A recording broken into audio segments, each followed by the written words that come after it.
from what I've learned, I mean, through experience, is that there was a time where we thought that we could simply apply the technology using the old policy and said, well, we'll keep the spirit of it and we'll move forward with it. And then we got around to the implementation side of things and went, we really can't do this because there are people who are really holding us to the letter of the policy. And so now we've kind of not wasted, but we've learned the hard way. Right.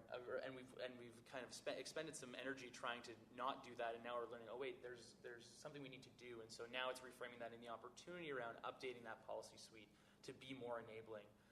And my big thing is make sure that we don't lock in again for another 20 years on a policy discussion. Make sure that we bake something in that will allow us to revisit in 5 years, right? We need to actually start to work that into the actual process. I've actually only ever worked for a minority government in Canada, so that's a really interesting thing because the life cycle for policy development is actually quite short compared to what more seasoned bureaucrats have told me were the good old days when they had 4 years to deploy something, right? Yeah. So we've moved away from that model, but we haven't really shored up our timelines in terms of policy development, and we really need to move towards a model that looks at maybe a year total. And so you do 6 months of, you're thinking, you're doing, you're writing, maybe a small prototype with a limited community or stakeholder group, bring it back in, figure out what went right, what went wrong, and then go to the larger group and not try and figure out how to do everything at once. Right.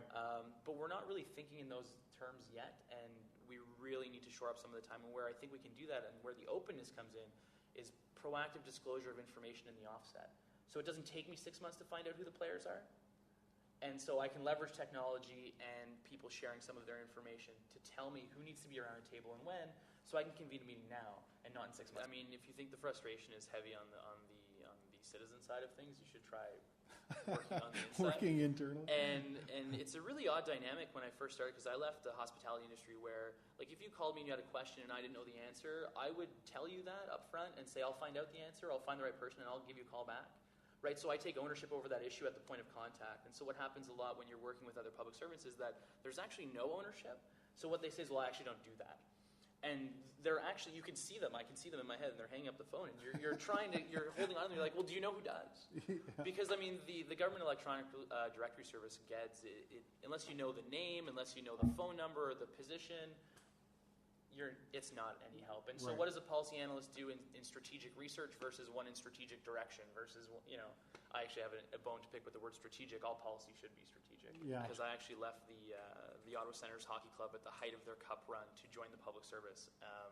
And that experience had me fall flat on my face, and the transition coming into a very non-dynamic organization from one where I got to skate on NHL ice in the morning. Right. So that's a really big transition. And I'd say so. And so what eventually happened was, I made a decision to either stay or go, and so I got into thinking and writing about public sector renewal, which is one of the things we call a Gov 2.0 in the space federally.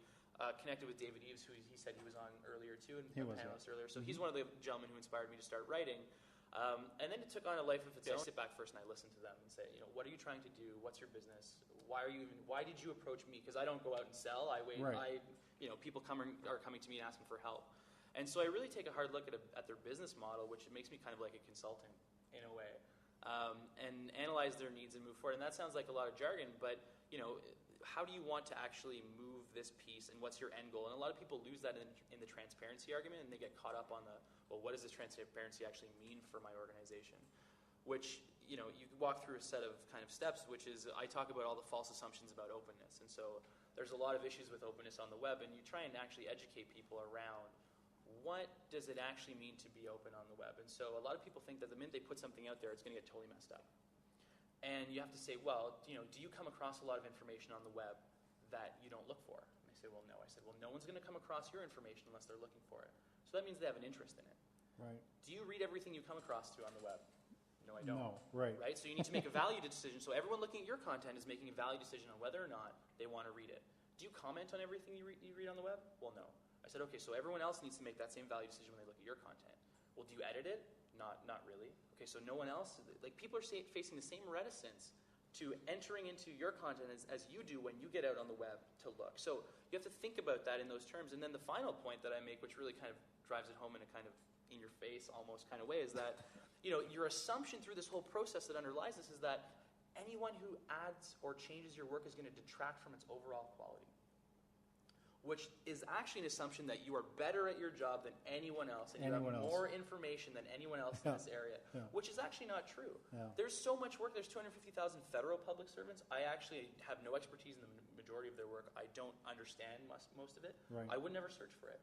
What you're actually doing is trying to use these technologies to connect with your niche communities way down in the long tail, right, and actually start to facilitate a real conversation with the people you want to have it with. And the people who are going to edit or contribute or add to your conversation, those are the people who have gone through all those stages and made a determination to get involved. And so I find that actually explaining that process in that way really diffuses the tension in the room right away. Because they go, oh yeah, wait a minute, there's probably only a handful of people that have an interest in this. And so I'll move forward with that. And then you explain a lot of the kind of the technical aspects around, well, in case something does happen, this technology allows you, a wiki, to roll it back.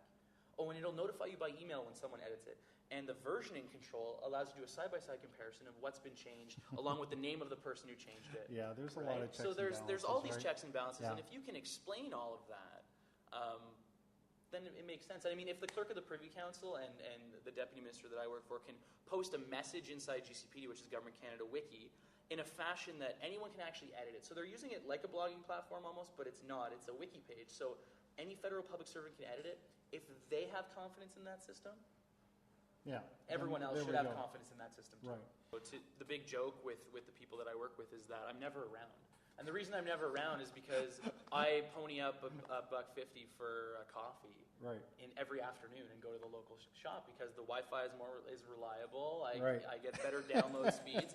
I mean, there was a while where we are actually. I said, I wonder if I have the slowest connection in the government of Canada. So we started. I put out a tweet and we started actually doing DSL speed tests. At all of these workstations, and what came back was that my average speed is actually less than the 14.4 that I used to work on my parents in the basement of my parents. I used to have my own phone line and be on the and that's a real frustration. So we can't even get to the access to the web that we need to get to. And I mean, in my job description, like on paper, what I do, 25% of my allotted time is supposed to be keeping up to date on what's going on and how that relates to our business. I can't access the portions of the web that tell me that, so I need to go somewhere else. My big rant is all about productivity in the workplace and social media and that kind of stuff. And so a lot of people think that blocking access is a strategy for people management, and it's actually not. The people who waste their time on social media applications find other ways to do it. Like they wasted time before Twitter was around, and they're going to waste time after it. And if you're really concerned about managing people, then you need to manage the people and talk to them and engage them, not simply lock down access to things. You're not going to lock the bathroom door because they take a long bathroom break. And they want to kind of share some of the information that they have around contaminated sites. But they can't because that information is protected. But what they want to share the information for is to actually create like a set of narratives of best practices that will help them do their job better. So what they have is they have basically in its plain form data, and they have a output that they want, and they can't achieve the middle. They have a gap. And so what I suggested was, we have the same problem in Indian Northern Affairs. We want to talk about some of the issues with negotiators, but we can't because they're tied back to specific communities and specific issues. And so what you do is you create an abstraction layer where you say, in these types of situations, given these socioeconomic circumstances or this type of geography or what have you, you lay out your variables and say, this is the approach that works in these cases for the following reasons. And here, and so you lay all of that out in an abstracted way, so you've kind of protected all the information you need, you build the narrative you want, and the response was basically, we don't have anyone to do that. Because they're too busy creating the data to build the narrative. And so my fallback position is, well, is there anyone in your organization who does learning and development, knowledge management, anything like that?